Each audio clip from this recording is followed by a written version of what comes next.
मंगलाचरण करेंगे। ओम नमः सिद्धेभ्य जय श्री ओम नमः सिद्धेभ्य जय श्री ओम नमः सिद्धेभ्य। मंगलम भगवान वीरो मंगलम गौतमो गणी मंगलम कुंद कुंदाद्यो जैन धर्मोस्तु मंगलम। सर्व मंगल मांगल्यम सर्व कल्याण कारकम प्रधानम सर्वधर्माणां जयनं जयतु शासनम जयनं जयतु शासनम जयनं जयतु शासनम।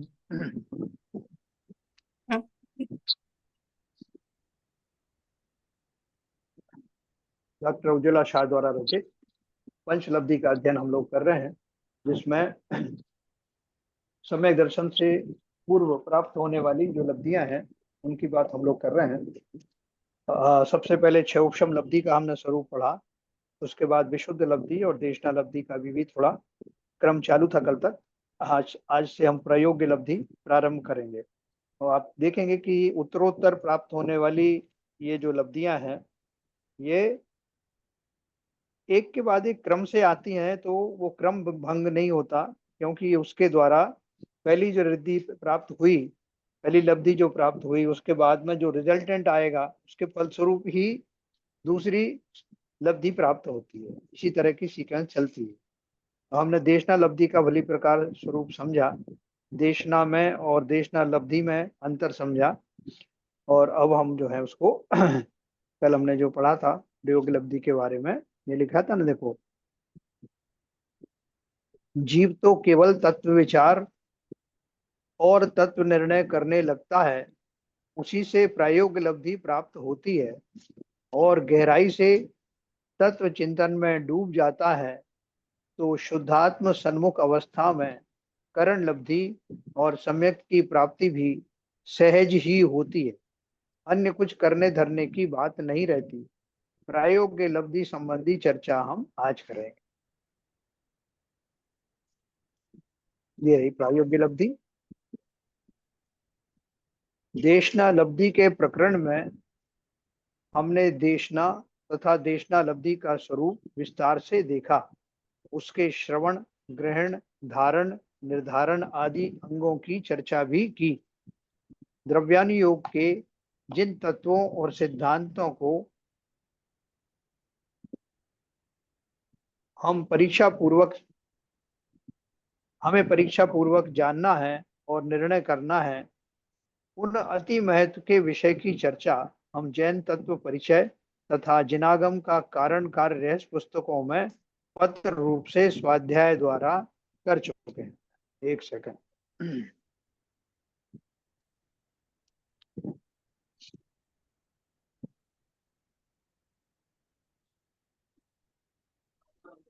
इसमें एक अपन ने जो बात कही है खास तौर से, कि ये जो एक दूसरी पुस्तक है ना, कारण कार्य रहस्य पुस्तक, ये हमने इसमें अभावों के बारे में पढ़ा था और बहुत सारी और चीजें पढ़ी थी, जो परिणाम अभिप्राय, इन दोनों के बारे में भेद अपन ने पढ़ा था। तो ये सब अपन पहले पढ़ चुके हैं, तो इनका यदा कदा कहीं अगर जरूरत पड़ेगी तो अपन उसको सम्मिलित करेंगे। शास्त्रों का श्रवण और वाचन करने के पश्चात अब हमें क्या करना चाहिए, ऐसा प्रश्न लोगों के मन में उठता है। इसका कारण यह है कि जीव अनादि काल से कुछ करना चाहता है, परंतु मैं क्या कर सकता हूं और क्या नहीं कर सकता, इसका निर्णय न होने के कारण विशिष्ट क्रिया, भक्ति, पूजा, ध्यान, स्वाध्याय आदि करके भी मेरा सम्यक दर्शन रूपी कार्य क्यों नहीं होता, सोचकर वह निराश हो जाता है ना। ये देखो, बिल्कुल सही बात है। हम और आप भी वास्तव में यही सोचते हैं कि सम्यक दर्शन की महिमा तो बहुत कही गई शास्त्रों में, और हमें भी महिमा आने लगी है, लेकिन वो प्राप्त कैसे हो। तो हमें ले दे करके अपना जो दैनिक चर्याएं हैं उसके ऊपर हमारा ध्यान जाता है। हमको लगता है कि हम जितनी पूजन पाठ करते हैं, शास्त्र शास्त्र भी पढ़ते हैं, अभिषेक, शांति धारा आदि सभी कुछ करते हैं, तो फिर हमारा सम्यक दर्शन प्राप्त करने का और क्या तरीका है जो इससे भिन्न हो, जो हम नहीं कर पा रहे हो। तो यहाँ इस जगह जाकर के वो थोड़ा निराश भी होता है। जब कहा जाता है कि चिंतन मनन पूर्वक ही वो प्राप्त होता है, तो वो हम बोलते हैं कि भाई हम पूजन के साथ साथ हम स्वाध्याय भी तो करते हैं, शास्त्राभ्यास भी करते हैं, और यथा योग्य समय में थोड़ा सा जो सामायिक आदि है उसमें भी बैठते हैं। तो फिर हमें सम्यक दर्शन अब तक क्यों नहीं हुआ। बहुत सारे जीवों का पूरी पूरी जन पर्याय निकल जाती है, लेकिन और इन्हीं सब क्रियाओं के बीच में सम्यक दर्शन प्राप्त नहीं होता। तो इससे हमको एक थोड़ा निराशा भी होती है, और एक थोड़ा सा खींच जैसी होने लगती है कि आखिर वो सिद्ध तरीका क्या है जिससे सम्यक दर्शन की प्राप्ति हो। तो वो उसका उत्तर उन्होंने दिया है। परंतु तत्व विचार द्वारा तत्व निर्णय करना यही पुरुषार्थ है। थोड़ा ऊपर ले लीजिए। तत्व विचार द्वारा तत्व निर्णय करना यही पुरुषार्थ है। और जब जीव पुरुषार्थ करता है तब अन्य समवाय भी सहज उपस्थित रहते हैं। कर्म के उपशमादि रूप निमित्त भी सहज उपस्थित होता है। देखो, अपन ने एक बात पढ़ी थी कि जिस समय जीव को सम्यक दर्शन होना होता है, होने वाला होता है, उस समय कर्मों की स्थिति क्या होती।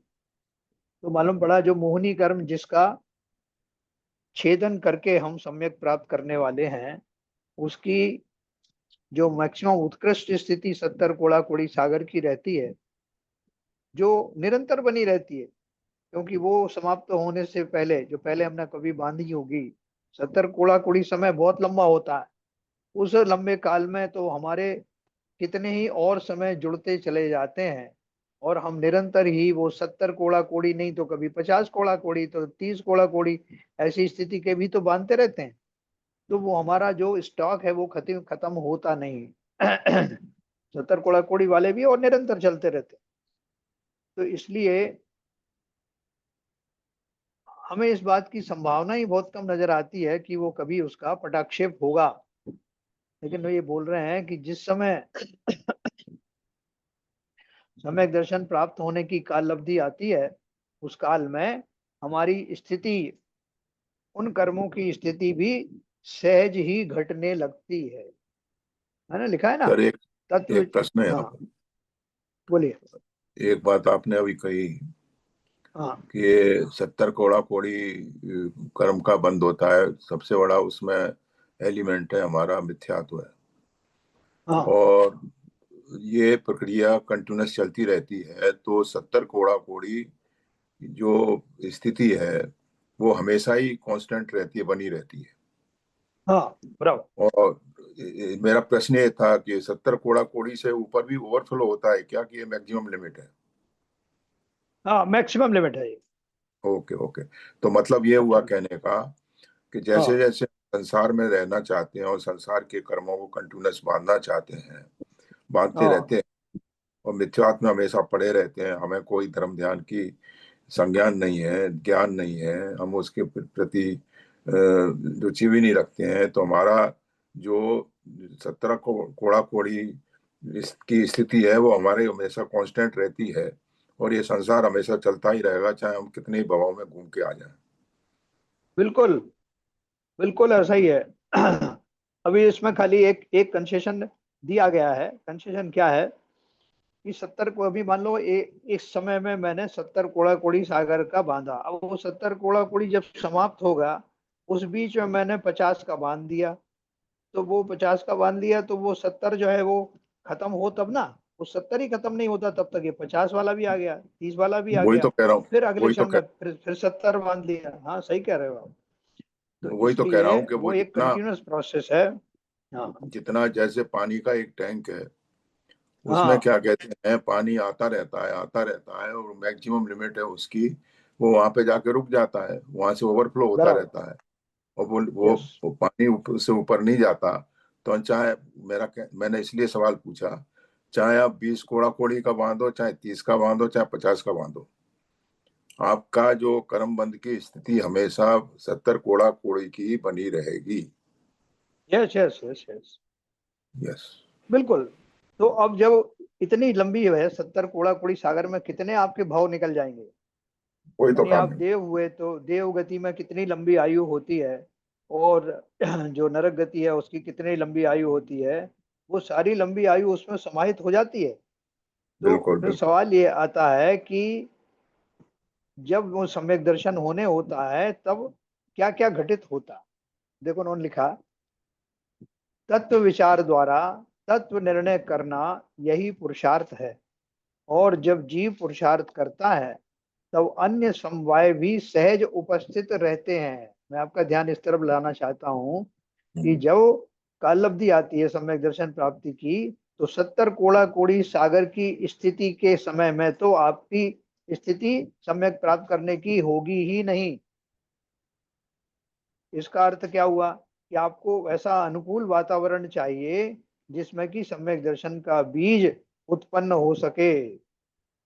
और वो स्थिति कैसे आएगी, तो उन्होंने बोला कि आपको कुछ नहीं करना, वो स्थिति कहीं से लानी नहीं है, आपको कर्मों में जाके कुछ करना नहीं है। आप तो जब तत्व निर्णय करते हो, तत्व विचार करने के बाद तत्व निर्णय करते हो, तो कितना प्रगाढ़ आपका तत्व निर्णय हुआ, कितना आप उसमें रम रहे हो, उसकी निरंतरता देखते हुए प्रकृति में वो 5 समवाय मिलने का साधन, चांस बहुत कम, बहुत जल्दी आने वाला होता है, और वो सहज में ही आता है। जब वो चांस आता है तो बाकी के जो समवाय हैं, कौन से, क्योंकि कालब्धि उसमें होने वाली है, तो बाकी के समवाय उसमें निमित्त आपका पुरुषार्थ, पुरुषार्थ भी आपने जो है करना शुरू कर दिया। तो बाकी के जो निमित्त आदि हैं वो सारे भी अवश्य ही प्रकट होने वाले हैं, सहज में होने वाले हैं, है ना। जैसे मैंने आपको बताया कि अगर खेत में फसल होने वाली है, तो किसान की बुद्धि होगी कि खेत को बखर करके तैयार रखना, यथा योग्य समय में बीज को बोना।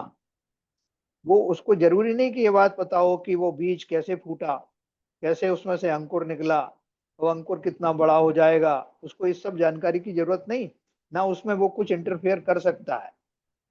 उसका जितना काम था, जितना पुरुषार्थ था, यथा योग्य पुरुषार्थ था, वो उसने किया, और यथा योग्य पुरुषार्थ के कारण ही यथा समय में फसल उत्पन्न होगी।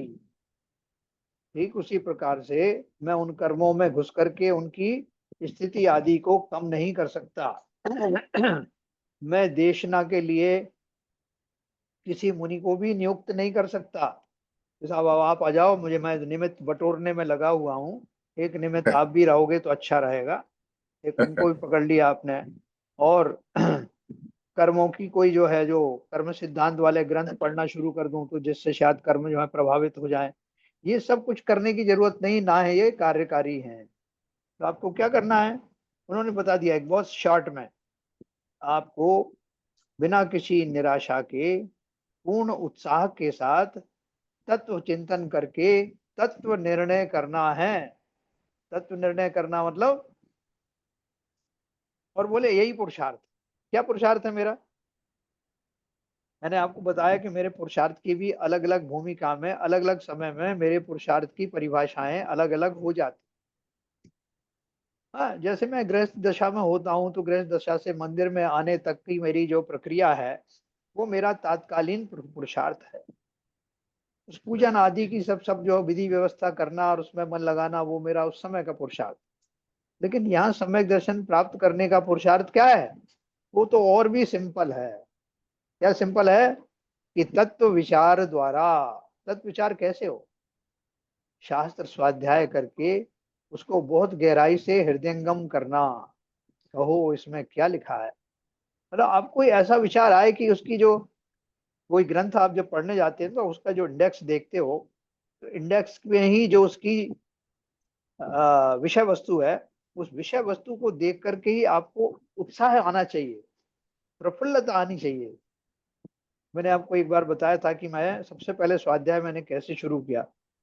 सन 82-83 की बात है, कि गया जी के, जब हम सम्यक दर्शन की, सॉरी, समय शिखर जी की यात्रा पर जा रहे थे, तो बीच में एक गया का मंदिर पड़ा, उसमें एक पुस्तक मैंने देखी, उस पुस्तक का ऊपर का कवर फट गया था, कि वो उसका नाम नहीं लिखा था, लेकिन उसमें जो टेक्स्ट लिखा हुआ था, उसकी जो विषय वस्तु थी, कंटेंट जो था, वो मैंने देखा।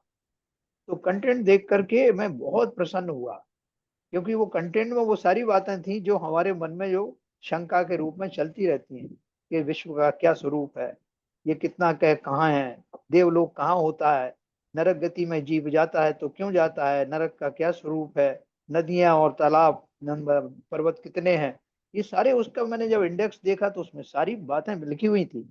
इंडेक्स देख करके ही मैं बहुत प्रसन्न हुआ, और मैं उसको लाख सोचने खोजने के बाद भी ये पता नहीं कर पाया कि वो ग्रंथ का नाम क्या है।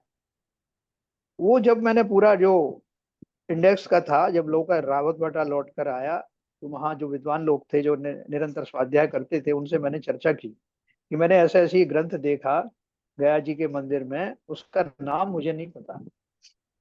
तो उन्होंने सबने तुरंत मुझे बोला कि उसका नाम मोक्ष शास्त्र है, तत्वार सूत्र है।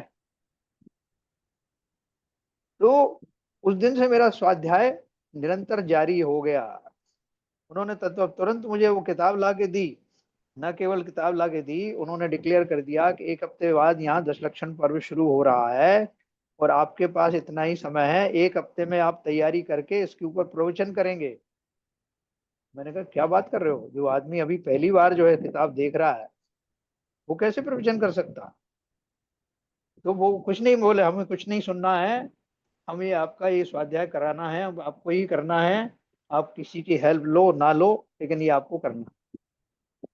तो मैंने और हमारी श्रीमती जी ने मिलकर उसके नोट्स बनाए, और नोट्स बना करके, और वहाँ जो कुछ हमारी उस समय की ज्ञान था, शक्ति थी, उसके अनुसार हमने वो स्वाध्याय प्रारंभ किया।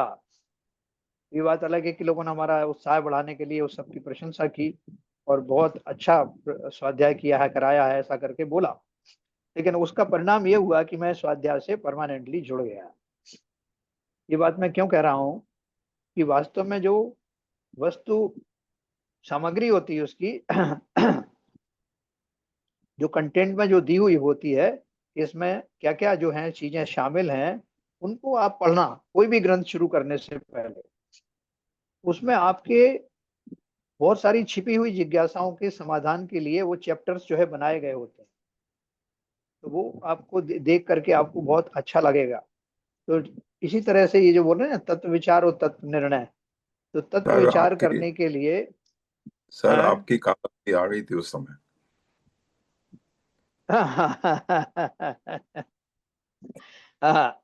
ये भी कह उसने सकते उसने हैं आप। आपको प्रेरित किया कि आपने वो सारा कंटेंट देखा, विषय वस्तु देखी और उससे प्रेरित हाँ, हुए, तो वो आपकी बिल्कुल पुण्य के उदय से उस समय के जमाने में काल लब्धि आना, ये बहुत बड़ी बात है, बहुत बड़े पुण्य की बात है। बिल्कुल वो बिल्कुल उसका सही ही कह रहे हो। उसका ही आज प्रतिफल है कि हम सब लोग जो जुड़े हुए हैं स्वाध्याय से, हाँ आपके हाँ गहन हाँ गहन ज्ञान का लाभ ले पा रहे हैं। हाँ, बस बस एक आप सही कह रहे हैं कि ये सब निमित्त निमित्तिक संबंध है। उस समय का निमित्त तो मुझे मिला, और वो मेरी जिज्ञासा का निमित्त अपन सबको मिल रहा है। ये बात सही है आपकी। तो देखो उन्होंने क्या कहा कि आपको तत्व विचार द्वारा, मैं बात ये कर रहा था कि तत्व विचार कहाँ से प्रकट होगा। जब हम कोई भी शास्त्र पढ़ेंगे तो उसका कंटेंट आप देखना, तो कंटेंट पढ़ते ही आपको उस विषय वस्तु का थोड़ा सा आपको भान होगा, थोड़ा रोमांच होगा कि देखें इसमें इसके बारे में क्या लिखा है। और वो करते करते, जिज्ञासावश करते करते, लगता खेल खेल में, मैं कहूंगा खेल खेल में, एक दिन जीव अपनी संसारी दशा से शुद्ध होकर के इस बात को स्वीकार करता है कि संसार में सुख कहीं है नहीं। और तब उसको वो जो स्वाध्याय है वो बहुत काम का सिद्ध होता है। उस समय वो निर्णय करता है कि हो, मुझे ना तो अपने स्वरूप का पता, ना मुझे अपने दुखों का कारण पता। संसार दुखों से भरा हुआ है, ये मैंने सुना और पढ़ा भी था, लेकिन अब मुझे महसूस भी हो रहा है, उसका जड़ भी मुझे महसूस हो रही है, कि कैसे मेरे राग द्वेष के कारण मेरा संसार निरंतर बना रहता है। ये सब बात करते करते, किसी और से बात करने की जरूरत नहीं, सहज को, स्वयं को ही जब मैं संबोधित करता हूँ, तो ये सारी प्रक्रिया स्वयं के द्वारा ही पूरी हो जाती है, तत्व निर्णय हो जाता है। एक दिन मैं स्वयं ही इस निर्णय को ले लेता हूँ कि बहुत हुआ संसार में रुलते हुए। अज्ञान दशा में मैं जान ही नहीं पाया कि संसार में रहकर मुझे सुख है दुख है, क्योंकि अपना स्वरूप ही नहीं पता था। जिसे सुखी होना है वो कौन है, ये सब बातें ना जानने के कारण तत्व निर्णय में हुई देर, उसके लिए मैं स्वयं से क्षमा मांगता हूँ। हे आत्मदेव, हे स्वतत्व, मुझे क्षमा करना। मेरा सबसे ज्यादा क्रोध अपने ऊपर ही था, आत्म तत्व पर ही था। मैंने कभी स्वीकारा ही नहीं। जैसे हम किसी अपने स्वजन को भूल जाएं, और वो कहे कि भाई साहब आपने मुझे बिल्कुल विसरा दिया, मेरी कभी सुध ली नहीं, मैं किस हाल में हूँ, तब हमें उस बात पर पश्चाताप होता है। ठीक ऐसा ही मैंने अपने स्वयं के साथ किया। अपने स्वयं को स्वरूप को नहीं जाना, अगर जान लेता तो तत्व निर्णय करने में देर नहीं लगती। ये सब बातें उसी पड़ाव में आती हैं।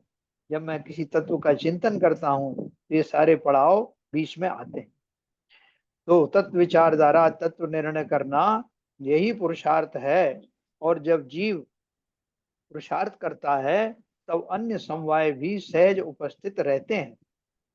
कर्म के उपशमादि रूप निमित्त भी सहज उपस्थित होता है। देखो अब वो उपशम की बात कर रहे हैं ना, तो धीरे धीरे कहाँ लेके जा रहे हैं आपको, औपशमिक सम्यक की ओर लेकर के जा रहे हैं। कर्म का उपशम कौन करेगा, तो हम बोलेंगे साहब हम ही करते हैं।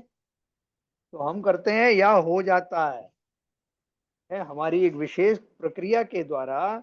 जब हम स्व में विचरण करते हैं तो कर्मों में उपशमादि होते हैं। तत्वों का उपदेश प्राप्त होने में बाह्य गुरु अर्थात ज्ञानी निमित्त रूप से होते, परंतु स्वतत्व की प्राप्ति अर्थात सम्यक दर्शन की प्राप्ति में आत्मा ही आत्मा का गुरु है। देखो कितने ही बड़े बड़े आपके सामने साधन क्यों ना हो, साक्षात जिनेन्द्र देव क्यों ना अपनी जिनवाणी अपनी दिव्य ध्वनि के द्वारा आपको समझा रहे हो, लेकिन वास्तव में तो समझना किसको है, समझना मुझे है। तो बड़े बड़े कोई भी निमित्त आने दो, अपन बोलते हैं अरे तुम्हारा फलाने गुरु के साथ भी सामने बैठे रहे इतनी देर और तुमको कुछ समझ में नहीं आया। तुम समो शरण में गए, डायरेक्ट जिनेन्द्र देव की वाणी सुनी, तब भी तुमको सम्यक दर्शन नहीं हुआ। तो बोले देखो ये सारे निमित्त जो हैं कितने भी बड़े छोटे होने दो, ठीक है ना। तत्वों का उपदेश प्राप्त होने में बाह्य गुरु अर्थात ज्ञानी निमित्त रूप से होते, परंतु स्वातत्व की प्राप्ति अर्थात सम्यक दर्शन की प्राप्ति में आत्मा ही आत्मा का गुरु है। हाँ? ये बात जो है किसी और दर्शन में नहीं मिलेगी आप। वहां तो सब इनके गुरु के पैर पकड़ रहे हैं और भगवान के पैर पकड़ रहे हैं और प्रतिमा के आगे लौट रहे हैं। या उन्होंने बोला कि ये सब कुछ भी प्रक्रियाएं लगाओ, ये सब बाह्य प्रक्रियाएं हैं। अंतर की प्रक्रिया तो मात्र इतनी है कि स्वयं को स्वयं ही समझा सकता है। वो समस्त दिव्य ध्वनि आदि का संज्ञान लेने वाला मैं ही हूँ। और किसका संज्ञान लेना है, स्वयं का ही संज्ञान लेना है। इसलिए मैं ही अपना सबसे बड़ा गुरु हूँ, मैं ही उनका सबसे बड़ा उपासक हूँ, क्योंकि मैं ही उस उपासना को स्वयं के द्वारा स्वयं में करता हूँ। आत्मा स्वयं ही अपना स्वरूप जानने के लिए उत्सुक होता है। उसकी जिज्ञासा और तीव्र रुचि ही उसकी उपादान शक्ति है, जिसके कारण उसे बाह्य उपदेशक और उपदेश सहज प्राप्त होता है ना। जैसे अभी आपने कहा ना, सीवी जैन साहब बोल रहे थे कि हमको ये सब संयोग मिला और आपको वहां मिला गया जी में, तो ये सब सहज में मिला। हम कोई जानबूझ करके तो गए नहीं कि उसी मंदिर में जाना है, उसी किताब को खोजना है। तो बाई चांस सारे सहज में हुआ। तो यहाँ उन्होंने क्या बोला, हमारी जो जिज्ञासा और तीव्र रुचि है वही वास्तविक कारण है, जिसके कारण उसे बाह्य उपदेशक और उपदेश सहज प्राप्त होता है ना। जिस तरह से कोई जीव जो है भूखा है, व्याकुल है, क्षुधा से परेशान है, और वो ऐसा चिंतन भर कर रहा है कि कहीं से उसको खाद्य सामग्री आदि प्राप्त हो जाए, तो अगर प्राप्त होनी होगी तो सहज में प्राप्त हो जाएगी, वो उससे पहचान भी लेगा कि ये सामग्री मेरे भूख का प्रतिकार करने वाली है। ठीक उसी प्रकार से अगर मेरे अंदर तीव्र रुचि है और संसार में मैं क्यों हूँ, कब से हूँ, क्यों पड़ा हुआ हूँ, यहाँ से कैसे निकलूंगा, ऐसी जिज्ञासा जब तक नहीं होगी और उसको जानने की तीव्र रुचि नहीं होगी, तब तक काम होने वाला नहीं है। और अगर ये है तो काम अवश्यंभावी होगा, बाकी सारे निमित्त अपने आप ही प्रकट होंगे। आत्मा स्वयं ही उस पर बारंबार विचार करने में प्रवृत्त होता है। उसकी स्वयं की योग्यता से ही अन्य बातों संबंधी रस कम हो जाता है। स्वरूप अनुभव की उसे तीव्र लगन लगती है, और उसका उपयोग पर पदार्थ और पर्यायों से हटकर निज ध्रुव त्रिकाली ज्ञायक स्वभाव पर केंद्रित होता है। किसी के सिखाने से ये बातें नहीं होती। आप किसी को कितना ही समझाओ कि भैया थोड़ा सा धर्म ध्यान किया करो, थोड़ा पुस्तकें पढ़ा करो, फिर ये ग्रंथ पढ़ा करो, उसमें तुम्हें बहुत काम की बात निकलेगी, लेकिन आपने देखा कितने लोग हैं जो आपकी बात मानेंगे? अपनी तो छोड़ो, बड़े बड़े जो हैं आचार्य आदि की बात भी सहज ही लोग स्वीकार नहीं करते। विरले ही होते हैं जो कि इस बात को भली प्रकार जानते। देखो अभी जो जितने भी धर्म प्रेमी लोग हैं वो ज्यादा से ज्यादा ये तो करेंगे कि कोई मुनिराज आपके नगर में आए हैं तो उनको मिलने जाएंगे, उनको शाम को उनकी भैयावृत्ति करेंगे और उनके पास बैठेंगे। ये करने वाले तो बहुत होंगे, कुछ उनके विहार में जाएंगे, कुछ लगवानी की अगवानी के लिए जाएंगे, ये सब करने वाले बहुत मिलेंगे आपको। लेकिन उनमें से 1% भी ऐसे लोग नहीं होंगे जो उनके साथ बैठ करके धर्म चर्चा करें, स्वाध्याय की बात करें, अपनी कोई जिज्ञासा का समाधान उनसे करें। नहीं, जिज्ञासा भी पूछेंगे तो यही बोलेंगे कि महाराज जी ये बताना कि हमारा लड़का जो है वो इस तरह के बर्ताव क्यों करता है और उसकी शादी कब होने वाली है। उन्हें भी रागों में लपेट लेते हैं। तो जिन जीवों को तीव्र रुचि होगी वो निरंतर इस बात की खोज करते रहते हैं कि मेरी इन जिज्ञासाओं का समाधान कहाँ होगा। तो यहाँ उन्होंने ये लिखा, देखो,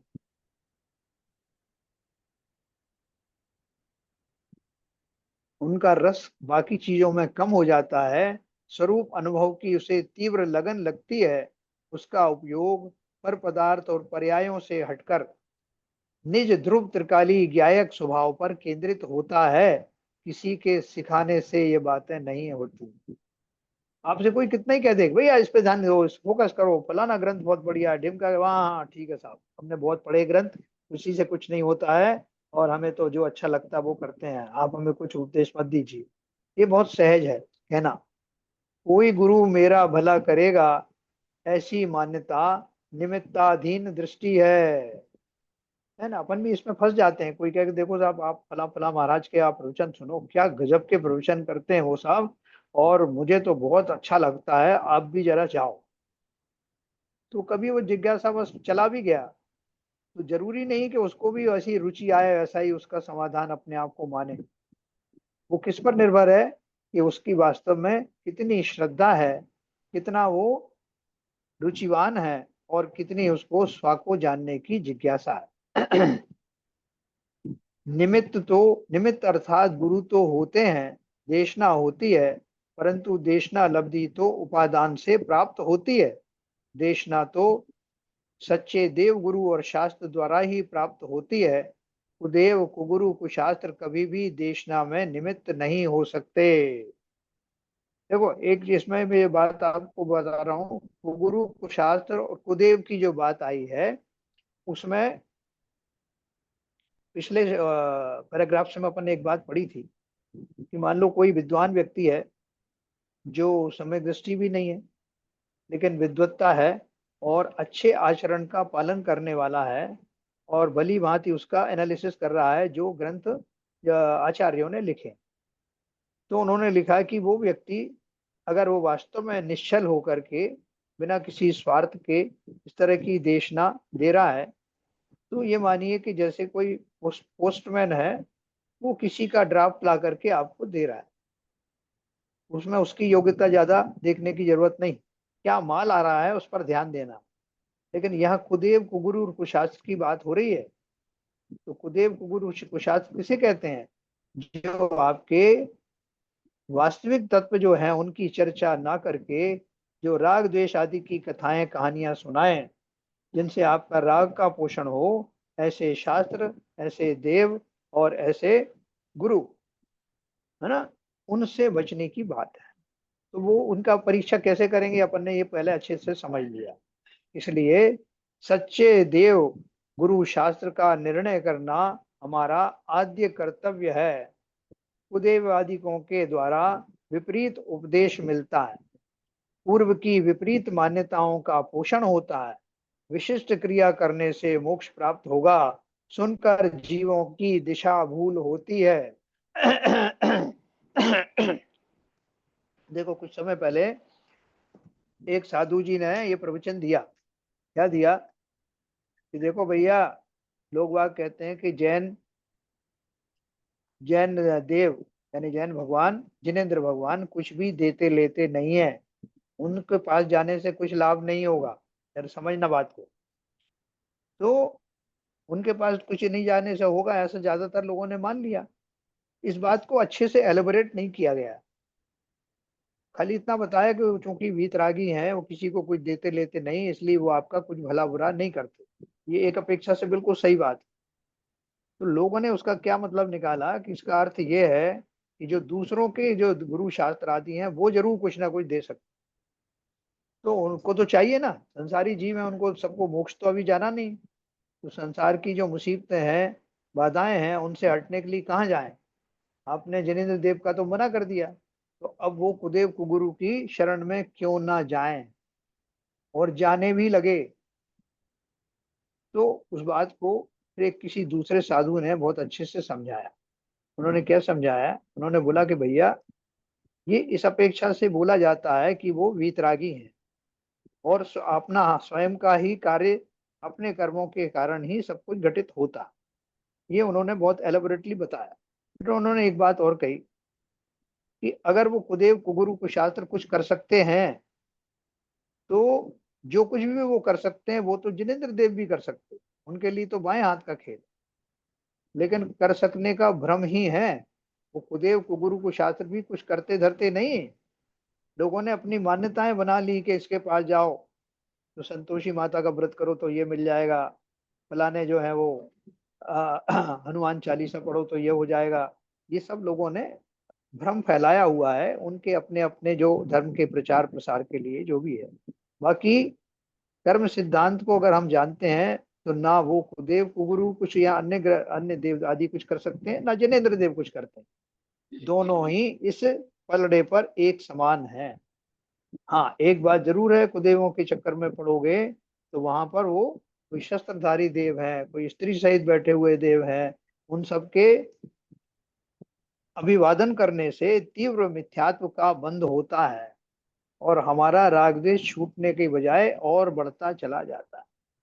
इसलिए जिनेन्द्र देव के पास अगर आप गए, भले ही वहां से डायरेक्ट कुछ ना मिला, लेकिन वीतरागता का उपदेश तो मिलेगा।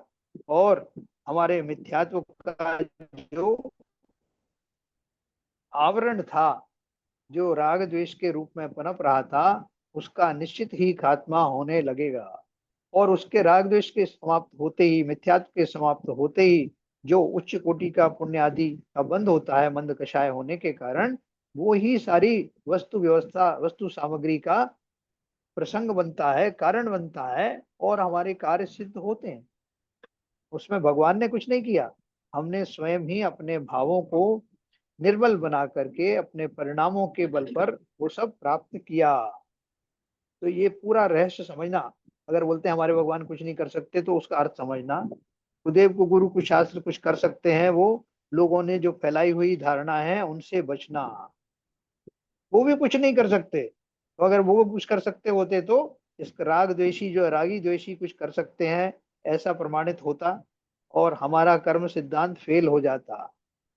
अगर दूसरे दूसरे का काम कर सकते होते, वो हमारा करते हैं, हम किसी और का करते हैं, तो हमारे किए हुए कर्मों का फल फिर कौन देगा? एक दूसरे को कुछ देने में लगे रहेंगे। इसलिए ये सिद्धांत सब पर लागू होता है। जो कुदेवों को मानते हैं वो भी, जो नहीं मानते उन पर भी, कि स्वयं किया हुआ कर्म ही वो फलित होता है। इसमें कोई दो शंका की बात नहीं। इसलिए उन्होंने आपको चेताया है कि तुम अग्रहित मिथ्यात्व से तो पहले ही ग्रसित हो। अब ये कुदेव कुगुरु को शास्त्र के चक्कर में आकर ग्रहित मिथ्यात्व से अवश्य बचना। कुदेवादिकों के द्वारा विपरीत उपदेश मिलता है, पूर्व की विपरीत मान्यताओं का पोषण होता है। विशिष्ट क्रिया करने से मोक्ष प्राप्त होगा, सुनकर जीवों की दिशा भूल होती है। बोले आप शीर्षासन लगाओ 3 घंटे तक, और फिर आप ये हम मंत्र बता रहे हैं वो मंत्र का पाठ पढ़ो, निश्चित ही आप मोक्ष चले जाओगे। हाँ, इतनी सच्ची सरल प्रक्रिया है क्या मोक्ष जाने की? तो इसलिए वो कह रहे हैं कि पूरा प्रक्रिया को समझो। मोक्ष अवस्था किसको कहते हैं? जो समस्त प्रकार के राग द्वेषादि से रहित होने के बाद, सत्ता से सभी कर्मों के निकलने के बाद जीव के जो परिणाम होते हैं, उन परिणाम पूर्वक ही उसका मोक्ष होना होता। सम्यक दर्शन रूपी कार्य का कारण बाह्य देव शास्त्र गुरु कोई विशिष्ट आचरण शारीरिक क्रियाओं को मानकर इस जीव ने कारण विपरीतता कायम रखी, परंतु सच्चा कारण तो उपादान रूप से अपने द्रव्य में ही विद्यमान है। स्वभाव पर्याय अर्थात शुद्ध पर्याय का कारण तो त्रिकाल शुद्ध स्वरूप पारिणामिक भाव। देखो मैंने आपको पारिणामिक भाव के बारे में बताया था। पारिणामिक भाव कौन से होते हैं? जिनमें किसी कर्म का कारण नहीं होता, वो नैसर्गिक होते हैं। है ना? तो वो नैसर्गिक भाव जो है कैसे अपेक्षा होते हैं? अभी जैसे अपन क्षायोपशमिक भाव, क्षायिक भाव और औपशमिक भाव आदि जो बोलते हैं ना, तो वो भाव में तो कर्मों की अपेक्षाएं होती हैं कि जब कर्मों का उपशमन हो जाता है तो औपशमिक भाव आते हैं, जब उनका क्षयोपशमन होता है तो वो क्षयोपशमिक भाव आते हैं, जब कर्मों का क्षय हो जाता है तो क्षयिक भाव आते हैं। तो इन सब में कर्मों की कहीं ना कहीं आ, आ, निविद्धता है, कर्मों की कहीं ना कहीं दखल है। लेकिन जहां इन कर्मों से रहित पना है और जो नैसर्गिक परिणाम होते हैं, वो जीव के पारिणामिक भाव कहलाते हैं, जिनमें अपन ने पढ़ा था ना। पारिणामिक भाव में जीवत्व, भव्यत्व, अभव्यत्व ये भाव आते हैं, है ना? तो यहाँ उन्हीं की बात कर रहे हैं। तो ये स्वभाव पर्याय। छायक समझ हाँ दृष्टि के जो भाव बनेंगे जी। वो परिमाणिक भाव नहीं होते हैं। नहीं, तो पारिणामिक नहीं होते वो, क्योंकि कर्मों अच्छा, की उसमें साथ में सन्निग्धता लगी होती ओके है ओके। ना? और ये पारिणामिक भाव जो है वो जो आपका एकेंद्रीय जीव है उनके भी होंगे, इसलिए वहां कर्मों से का कोई खेल नहीं है। देखो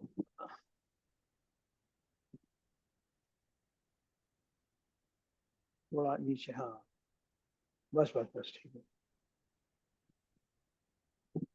सम्यक दर्शन रूपी कार्य का कारण बाह्य देवशास्त्र गुरु आदि आचरण शारीरिक क्रियाओं को मानकर इस जीव ने कारण विपरीतता कायम रखी, परंतु सच्चा कारण तो उपादान रूप से अपने द्रव्य में ही विद्यमान है।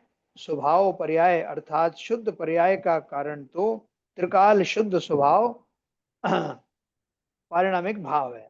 उसे कारण रूप से स्वीकार करके उससे अभेद होकर जानते रहने से सम्यक दर्शन रूपी कार्य प्रकट होता है। उसके पूर्व प्रकट होने वाली 5 लब्धि संबंधी हम चर्चा कर रहे हैं। तत्व विचार और तत्व चिंतन की अवस्था में कर्मों में कैसी अवस्थाएं बनती हैं उसकी चर्चा अब प्रायोग्य लब्धि के प्रकरण में करेंगे।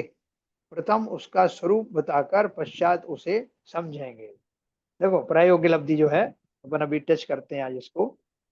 क्षयोपशम लब्धि, विशुद्धि लब्धि और देशना लब्धि पूर्वक जीव की विशुद्धि प्रति समय बढ़ती जाती है ना? ये तो अपन समझ गए। उसके कारण आयु बिना माने आयु के साथ साथ आयु के अतिरिक्त अन्य 7 कर्मों की स्थिति घटकर अंतः कोड़ा कोड़ी सागर प्रमाण रह जाती है। देखो कितना गजब हो रहा है। आयु को छोड़ करके बाकी के 7 कर्म कौन से बचे? भाई, ज्ञानावर्णी, दर्शनावर्णी, हाँ मोहनी, हाँ अंतराय, भेदनीय, हाँ आयु, नाम कर्म और गोत्र कर्म। आयु हाँ। कर्म, आयु कर्म को छोड़ दो आई, तो बाकी सात है। बाकी जे 7 कर्म हैं, तो देखो सातों की स्थिति कितनी घट गई। सातों की ही स्थिति अंत कोड़ा कोड़ी सागर प्रमाण रह जाती है। इसमें से ज्ञानावर्णी, दर्शनावर्णी आदि कोई 20 कोड़ा कोड़ी के, कोई 30 कोड़ा कोड़ी के, और मोहनी 70 कोड़ा कोड़ी सागर की स्थिति वाला। इन सब का जो है अचानक से क्या हो गया, क्या चमत्कार हुआ कि वो घट करके अंत कोड़ा कोड़ी, मतलब एक कोड़ा कोड़ी के अंदर अंदर हो गई स्थिति। ये कैसे हुई, मैंने तो कुछ किया नहीं, कौन कर गया? बोले स्थिति का यह घटना स्थिति कांडक घात द्वारा होता है। ये शब्द याद रखना, स्थिति कांडक घात द्वारा स्थिति घटती है। अब वो किसने किया वो कांड? अप्रशस्त कर्मों का अनु, और भी बहुत कुछ हो रहा है। अप्रशस्त कर्मों का अनुभाग घटकर घाती कर्मों का, घाती कर्मों का लता और दारू भाग रूप तथा अघाती कर्मों में निम्ब और कांजीर रूप शेष रहता है ना। आप देखो उनकी जो ऊपर की जो डिग्री थी ना, अप्रशस्त कर्मों का, जो पाप कर्मों का अनुभाग था, वो घट करके वो कितना हो गया, लता हो गया, लता और दारू भाग रूप हो गया। दारू घाती कर्मों का भी नीचे आ गया। तथा ये अनुभाग की बात कर रहे हैं, स्थिति तो पहले ही घट गई। अब उनका जो अनुभाग है वो कितना मैक्सिमम जा सकता है, घाती कर्मों का लता दारू भाग, फिर अस्थि और शैल रूप जाता था ना, वो घट करके क्या हो गया, नीचे के 2 भाग में आ गया। अस्थि और शैल रूप नहीं रहा, लता और दारू भाग माने नीचे की श्रेणी वाले ही अनुभाग, फलदान देने की शक्ति बची। हल थे ना, तो उनमें से हलाहल और वो विष निकल गया। अभी वो अप्रशस्त कर्म कितने बच गए, यानी इसके आघाती कर्मों का निम्न और कांजी रूप ही उनकी इंटेंसिटी बची। अप्रशस्त कर्मों के अनुभाग का यह घटना अनुभाग कांडक घात द्वारा होता है। ये 2 टर्म आप याद रखना। ये पूरी घटना आपका पूरी एनालिसिस करने वाले हैं कल, जिसमें वो स्थिति कांडक घात क्या होता है, जिसमें स्थिति जो है कम हो जाती है। वो अनुभाग कांडक घात क्या होता है, जिसमें अनुभाग कम हो जाता है। और इसको कौन करता है, कौन सा देव आकर के कर जाता है? कोई देव आता है, नहीं आता है? ये चर्चा अपन कल करने वाले हैं। प्रयोग लब्धि में जो नया कर्म बंध होता है, उसमें स्थिति बंध भी अंत कोड़ा कोड़ी सागर का होता है, जो क्रमशः घटता जाता है। तो ऊपर ले लीजिए, उसे, हाँ देखो ये सारे शब्द याद रखना। एक, उसे स्थिति बंधापसरण कहते हैं। हजारों स्थिति बंधापसरण होने पर क्रमशः कुछ प्रकृतियों का बंधना रुक जाता है, इसे प्रकृति बंधापसरण कहते हैं। देखो तीसरी बात क्या कही, सबसे पहली बात तो ये कही कि आपके जो कोड़ा कोड़ी सागर के जो कर्म थे, उनकी स्थिति घट करके अंत कोड़ा कोड़ी सागर हो गए। फिर अब बात बताया कि अनुभाग भी आपका जो जो सत्ता में मौजूद जो कर्म थे, उनका अनुभाग भी घट करके लोअर स्केल पर आ गया। तीसरी बात और एक और कह रहे हैं कि उस समय में, उस काल में जो नवीन कर्म बंध रहे हैं, क्योंकि बंधना तो जारी है ना, तो वो बंधना भी कैसा होगा कि वो एक अंत कोड़े कोड़ी सागर की स्थिति से ज्यादा के नहीं बंधेंगे। नॉर्मल कोर्स में 70 कोड़ा कोड़ी भी बंध रहे थे, 20-30 वाले भी बंध रहे थे, लेकिन वहां उस दौरान आपके नवीन कर्म भी एक अंत कोड़ा कोड़ी सागर की स्थिति से ज्यादा वाले नहीं होंगे और निरंतर घटते जाएंगे। उसके अलावा है ना, उसका और भी बहुत सारा जो है चेंजेस होगा निरंतर। तो देखो आगे लिखा है, स्थिति और प्रकृति का बंध घटता है। प्रकृति का बंध कौन सा घटता है, देखो लिखो, हजारों हजारों स्थिति बंधापसरण होने पर क्रमशः कुछ प्रकृतियों का बंधना ही रुक जाता है। ऐसा मौका आएगा कि कर्म की कुछ जो तीव्र पाप वाली प्रकृतियां थी, वो उस काल में बंधेगी ही नहीं। न केवल उस काल में जब सम्यक दर्शन होने वाला है, प्रयोग लब्धि के काल में, बल्कि सम्यक दर्शन प्राप्त होने के बाद आपको वो स्थितियां, वो प्रकृतियां नजर नहीं आएंगी। आपको अपन डिटेल में पढ़ेंगे कि पहले गुणस्थान के अंत समय में कौन कौन सी प्रकृतियां बंधना बंद हो गई, कौन कौन सी प्रकृतियां चतुर्थ गुणस्थान में बंधना बंद हो गई। ये सारे जो टर्म्स बताए ना आपको, जो स्थिति बंधाप शरण, प्रकृति बंधाप शरण, और जो पहले अपन को स्थिति कांडघात, अनुवाद कांडघात, ये सब शब्द अच्छे से ध्यान रखना। ये चमत्कार हमारे जीवन में होने वाला है। ठीक है, स्थिति और प्रकृति का बंध घटता है, उसी तरह अप्रशस्त कर्मों में घटता हुआ द्विस्थानगत अनुभाग बंद होता है, परंतु प्रशस्त प्रकृतियों में बढ़ता हुआ चतुः स्थानगत अनुभाग बंद होता है। बहुत जबरदस्त चमत्कार हो रहा है। क्या बोल रहे हैं? स्थिति और प्रकृति का बंध घट गया। अप्रशस्त कर्म यानी पाप प्रकृतियां जो हैं, उनमें घटता हुआ द्विस्थानगत अनुभाग बंद होता है। बंद भी जब हो रहा है तो कैसा हो रहा है? घटता हुआ, उनकी जो इंटेंसिटी कम होती है। और जो पुण्य प्रकृतियां हैं उनमें बढ़ता हुआ, यानी आपका जो पहले पुण्य बंद होता था, थोड़े से काम करने से जो पुण्य होता था थोड़ा सा हो जाता था, लेकिन अभी आपका जो पुण्य बंद, थोड़ा जरा म्यूट कर दीजिए सुशीला जी। उनकी नहीं है सुविधा इनकी। हाँ, तो हाँ प्रशस्त प्रकृति यानी जो पुण्य पुण्य प्रकृतियां हैं, एक सेकंड, इनकी तो दिखाई थी मुझे एक बार, पार हो गई।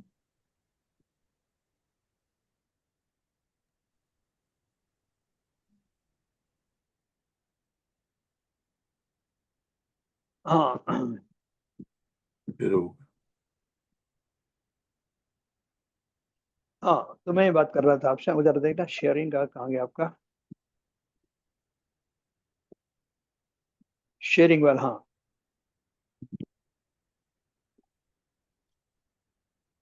हाँ, देखो इसमें एक बात आई है, प्रशस्त प्रकृतियों में बढ़ता हुआ चतुः स्थानगत अनुभाग बंद होता है। यानी आप कभी बहुत आपने काम किया, बहुत सारे दान आदि दिए, तो थोड़ा सा पुण्य बंद हो गया, मंद कषाय के योग में थोड़ा सा पुण्य बंद हो गया। लेकिन यहाँ स्थिति क्या है कि आप थोड़ा से भी भाव आप कर रहे हो और उसका पुण्य बंद 4 गुना हो रहा है, चतुस्थानगत बंद हो रहा है। यानी जो उसमें आपने पढ़ा था ना, गुड़, शर्करा, मिश्री और अमृत, हाँ, तो अमृत वाला बंद होगा, चौथे नंबर का। विशिष्ट प्रकृतियों में बढ़ता हुआ चतुस्थानगत अनुभाग बंद होता है। प्रदेश बंद भी अनुत्कृष्ट और अजघन्य होता है। प्रदेश बंद कैसे बोलते हैं? नंबर ऑफ परमाणु, तो कितने आएंगे नंबर ऑफ परमाणु? ज्यादा आए कि कम आए? बताओ भैया, ज्यादा चाहिए कि कम चाहिए? कम चाहिए, क्यों पुण्य पुण्य कर्म का बंध भी तो पोष मार्ग में रोड़े लगेगा रहेगा। हाँ दोनों ही कम चाहिए। क्योंकि मैं यही पूछने वाला था कि यहाँ हाँ पर इसमें बोला है कि प्रतिशत प्रतियों का बढ़ता हुआ चतुस्थानगत अनुभाग बंद होता है, तो इसमें तो हाँ 4 गुना बढ़ रहा है, हाँ, तो ये तो कंट्राडिक्टरी हो गया। नहीं कंट्रडिक्ट नहीं हुआ। ये चौगुना क्या हुआ? अनुभाग, यानी उसका कंसंट्रेशन, फल देने की शक्ति, अच्छा। फल देने की शक्ति। नहीं हाँ, प्रदेश मान लो 50 हो प्रदेश हो, लेकिन वो बिल्कुल हल्के हो, तो कहने के लिए तो ढेर सारे परमाणु आ गए, लेकिन उनमें फलदान शक्ति है नहीं। और उसके अलावा आपके थोड़े से ही कर्म है और उसमें बहुत ज्यादा कंसंट्रेशन है, नहीं, तो तो फलदान शक्ति उसमें आपकी ज्यादा हो गई। इवन हाँ इवन इंटेंसिटी बढ़ गई, हाँ तो जी, वो पुण्य कर्म की इंटेंसिटी बढ़ने से जो मोक्ष मार्ग के रास्ते पर जीव है प्रशस्त हो रहा है, हाँ, उसको इसकी जरूरत नहीं है ना पुण्य कर्म के बंद की, तो उसमें क्या नहीं तो वहां सहायक स्थिति, हो। वहां उसकी स्थिति कम हो जाएगी ना, नहीं, स्थिति कम हो अनुभाग भी जाएगी। अगर अनुभाग भी बढ़ रहा है तो वो उससे क्या फायदा होने वाला है, मेरा सवाल ये है। नहीं, फायदा भले ही ना हो, लेकिन आपको कोई अवार्ड दिया गया, आपको चक्रवर्ती बनाया गया, कोई पुण्य के प्रतिरूप में। जब जब अपन कोई तत्व विचार आदि करते हैं, तो जो प्रशस्त पुण्य प्रकृतियां अपने आप बनती हैं और उच्च नहीं जाय नहीं, कोटि की बनती है। वो ठीक है साहब, वो सब बात सही हाँ लगी है। जो मेन हाँ। कंफ्यूजन ये है कि उससे जो जो जीव क्या कहते हैं मोक्ष मार्ग में प्रशस्त हो रहा है, उनको ये ताज पहनाने से क्या फायदा है?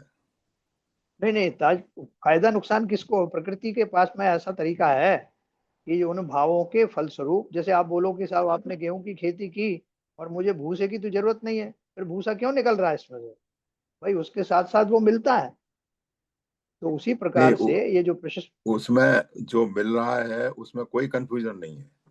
हाँ जो क्या कहते हैं विरासत में मिल रहा है, जो क्या कहते हैं हाँ। नेचुरल प्रोसेस से, पुण्य कर्म की प्रशस्ति से उसके अनुभाग बढ़ रहे हैं, इसमें कोई कंफ्यूजन नहीं है। मगर जो जीव मोक्ष मार्ग में प्रशस्त हो रहा है, उससे इसको कोई लाभ होने वाला है क्या? नहीं नहीं, लाभ नहीं होता। एक प्रभावना होती है कि देखो जैन धर्म में बड़े बड़े तीर्थंकर आदि हुए, महापुरुष हुए, 63 सलाहका पुरुष हुए, तो ये जो धर्म की प्रभावना होती है। उस जीव को भले ही जो है उसको वो चीज नहीं नहीं चाहिए, लेकिन उसको देख करके और जगत के जीवों को बहुत उसमें विस्मय होता है, उनका भला नहीं, हो मेरा जाता है। डायरेक्ट क्वेश्चन ये है, क्या ऐसे जीव की तीर्थंकर प्रकृति का बंद होता है इन अनुभाग बढ़ने से? हाँ जैसे जो जो 16 सी। 16 कारण भावना अगर कोई जीव हाँ। गाता है, और उससे क्या कहते हैं उसको करुणा भाव प्रकट होते हैं, वात्सल्य भाव प्रकट हम्म होते हैं, तो वात्सल्य हम्म। भाव प्रकट होने से ऐसा कहा गया है कि वो तीर्थंकर प्रकृति का बंध होता है, क्योंकि हाँ उससे बराबर है। प्रशस्त प्रशस्त पुण्य का इतना बंध होता है कि वो तीर्थंकर प्रकृति का बंध होता है। मेरा क्वेश्चन यहाँ हाँ हाँ, इस ठीक तरह है की। ना। हम्म, मैंने 63 सलाह का पुरुष भी बताया आपको, तीर्थंकर आदि हाँ भी बताया, कि वो सब हाँ जो है ये पुण्य का ही कारण होता है। समोशरण आदि का मिलना या चक्रवर्तित्व का प्राप्त होना, ये सारे इसी तरह के पुण्य हैं जो हाँ, वही आपको मेरा इस प्रोसेस, वही हाँ, वही सवाल पूछा था मैंने आपसे। इसी प्रोसेस में वो सब मिलते हैं। और जो मोक्ष जाने वाला जीव है उसको एक तरह से नुकसान है वैसे तो, अगर आप देखो तो अपेक्षाकृत, कि वो, लेकिन उनका नुकसान इसलिए नहीं है कि अभी जैसे जिसको भाव मोक्ष हो गया है वो कितने ही साल यहाँ भी रहे, तीर्थंकर बन गए हैं जो, जिन केवल ज्ञानी हो गए हैं, वो मान लीजिए कि उनकी आयु बहुत लंबी है। तो कहने में तो आता है कि वो जल्दी मोक्ष चले जाते हैं और नहीं कम देर से, तो यहाँ भी उनको भाव मोक्ष हो गया है। जो आनंद उनको वहाँ मोक्ष में विराजमान भाव द्रव्य मोक्ष से होता, उनको यहाँ भी हो रहा है, उनको कोई नुकसान नहीं है, लेकिन कहने में आता है।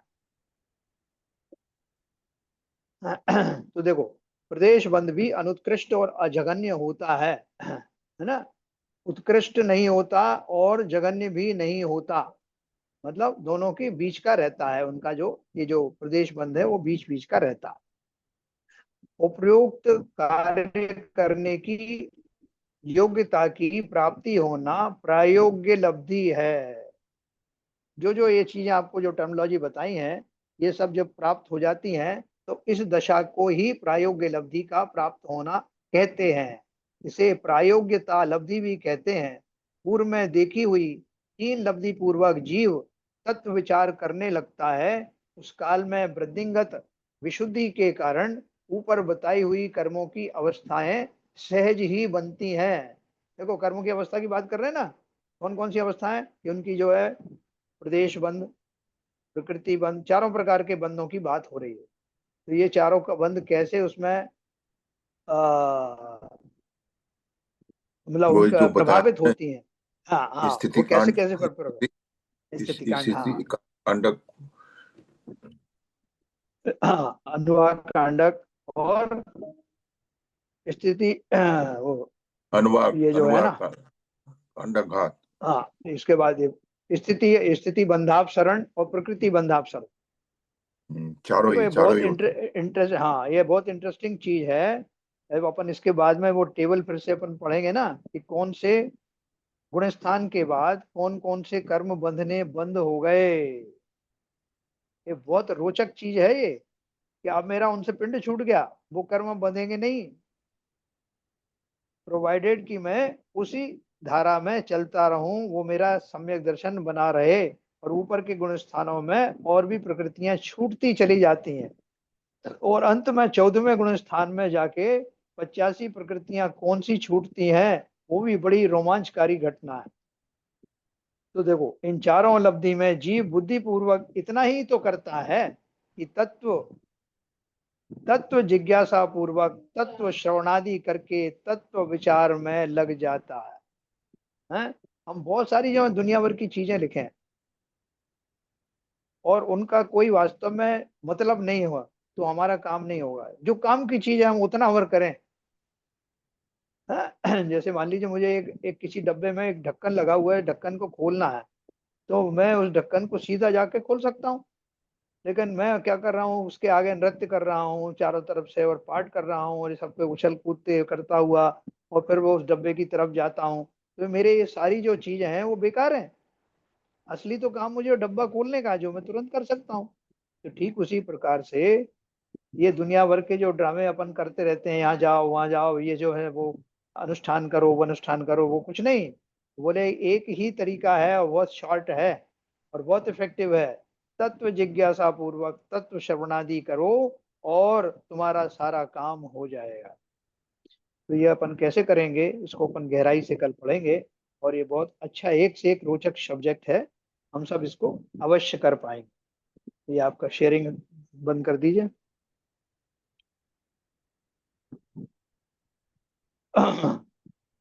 तो समय हो गया।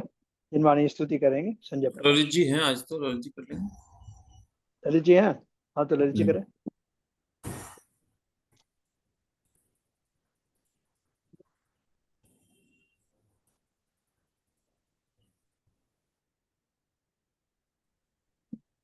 प्रथम नाश वेको ज्ञान के प्रकाश वेको अपार भास वेको भानु शिव खानी है।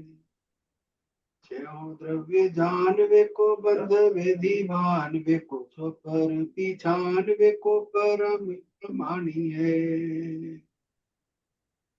अनुभव दाय वेको जीव के जताए वेको काहू न सताए वेको भवे उर हानि है। जहाँ तहाँ तार वेको पार के उतार वेको सुख विस्तार वेको यही जिन वाणी है। ये जिनवाणी भारती तो है जपो दिन रहे, जो तेरी शरण गए सो पावे सुख चैन।